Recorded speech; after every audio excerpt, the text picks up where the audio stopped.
Hey guys, welcome back to Rudder Innovation, where today we're going to be learning what's wrong with and how to fix this 42cc 262 Poulan Pro. Here we go.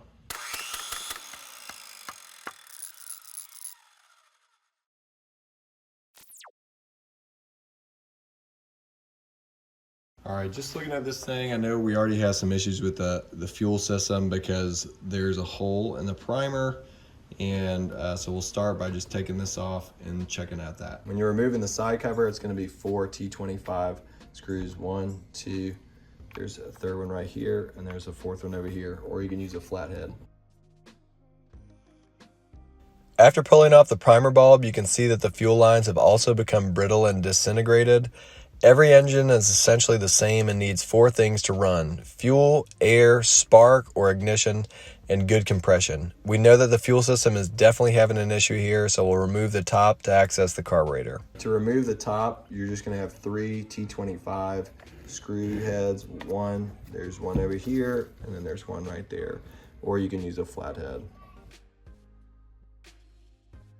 Going to remove the air filter, you can see it's just kind of falling apart, so it'd be real easy when you're taking this out if yours is like this, because all those little particles will get sucked up into your carburetor and clog it up. And you can see that this filter is completely gone. It's just falling apart. I'm gonna take this plastic shroud off the carburetor. It's a 8mm. After getting these off, just slide it from the bottom side first, and then it'll come out like that. Okay, by undoing these two, it's going to allow that whole carburetor to slide off. So when you do that, keep track of everything. We have our choke on this side. Got your throttle connected over here. Just slide it up. And then I'm going to turn this piece just like that to slide it out. And now we got our carburetor out of there. All right, inside of here was one of our gas lines. 5 or more pieces of fuel line in here. So we'll get all that cleaned out, hook up the new one. All right, you can see if I shine a flashlight in the gas tank, there's 2 holes. There's one here, and there's another one over here. All right, so there's 2 different diameters. This one's a smaller hose gas line, and then this one is a little bit larger. I slit the end of the hose like this so I could feed it through and grab it with some of my pliers and then pull it through. All right, to pull the fuel line through this hole, they make these awesome little devices. And what you do is you hook this into the end of the fuel line, and then you will pull it through. And a trick, once you stick this through there, it's coming out and you can grab it out of the side of the fuel tank.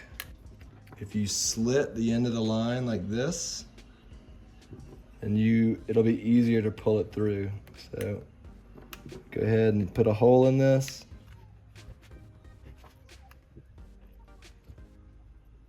All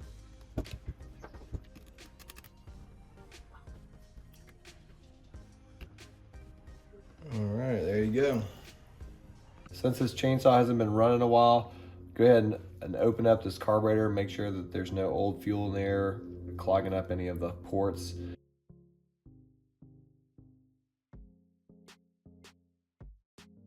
This part is what allows fuel to go inside of the carburetor, and loosen the screw that's holding it down. See that there's this little piece right here, and what this does is it closes and opens the valve and allows fuel to go in. So we're going to set this aside, make sure that it doesn't have any old fuel on it, and we'll reinstall it later.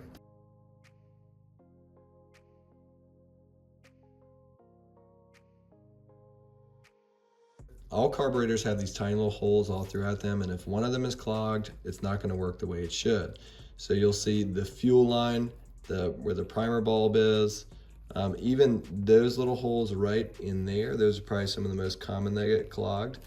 And if you have piano wire, guitar wire, a little pin that's bent, anything like that, you can make sure to poke it through those holes and break up any hard fuel, and then you can use compressed air to blow it out and clear it out. So that's exactly what we're going to do. We're going to use compressed air And you'll see on this other side, that's a little screen.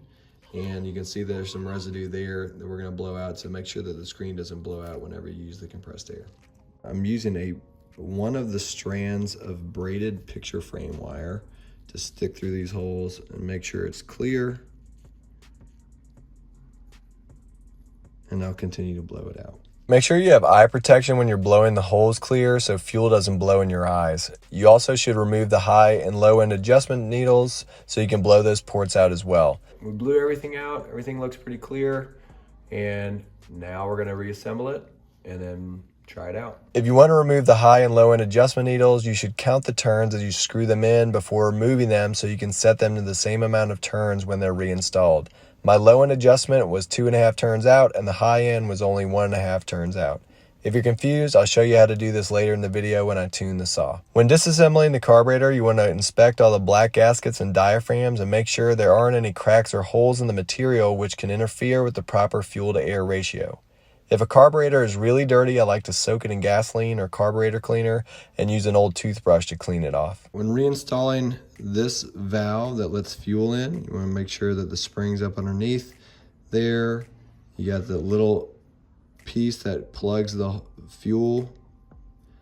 It opens and closes. And then you're going to put this diaphragm on top of it and screw it in.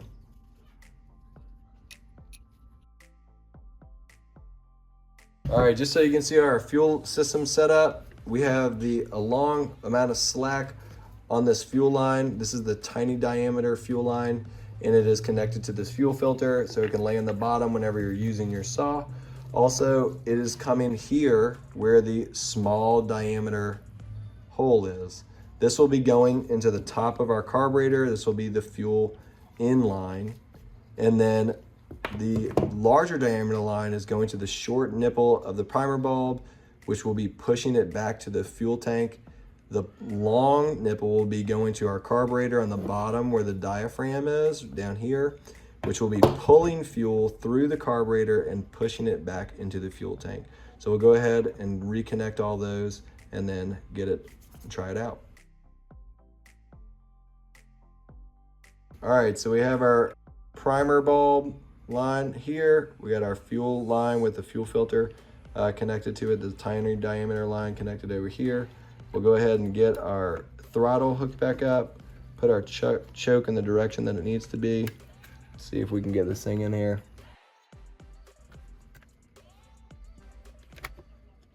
Okay.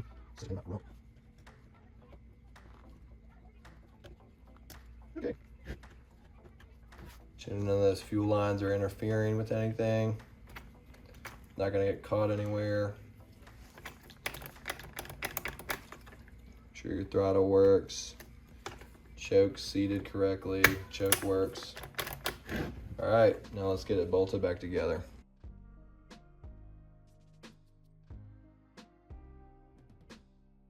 Probably noticed that this new primer bulb did not come with the little pegs that the old one did. And it's because I couldn't find anywhere. This thing's so old, I guess they don't have it anymore.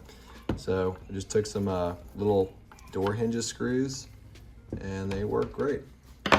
Once you have the fuel system back together, you can put your side cover back on, install your air filter, screw the top back on, and you'll be ready to test it out. All right, after cleaning out the carburetor, I'm gonna go ahead and show you what it's doing.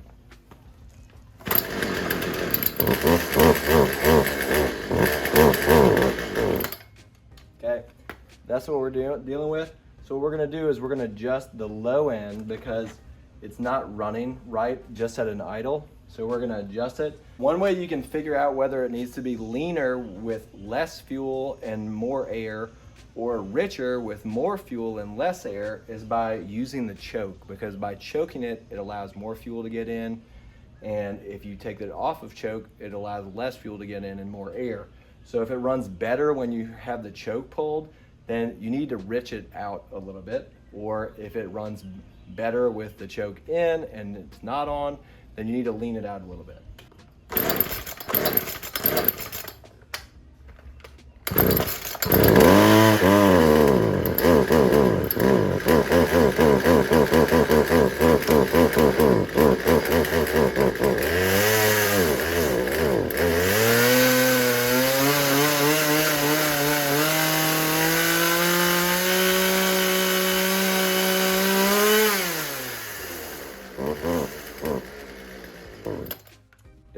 better with the choke pulled out. So we're gonna loosen the screws a little bit. One good thing to do when you start off before adjusting anything is by finding out how many revolutions things are currently in. So I'm gonna go, that's 1 full revolution, 2 full revolutions, and a half. Okay, so a little bit more than a half. So it's 2.5 in. So I'm gonna go 1,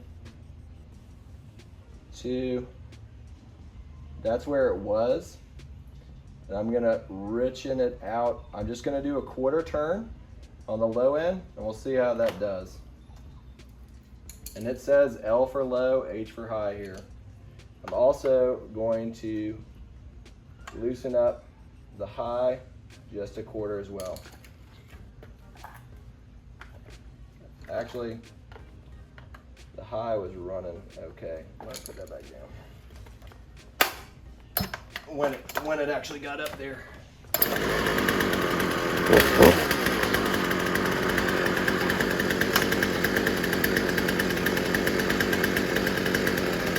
That's beautiful. Before I wouldn't even do that.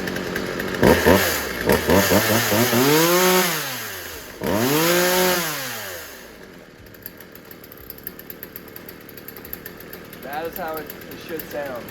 Alright guys, I hope that was helpful for you. If you have any questions, feel free to comment below. If you like this video, like it. And if you're watching on Medium, you can subscribe. Feel free to subscribe, and we'll see you next time. Peace and God bless.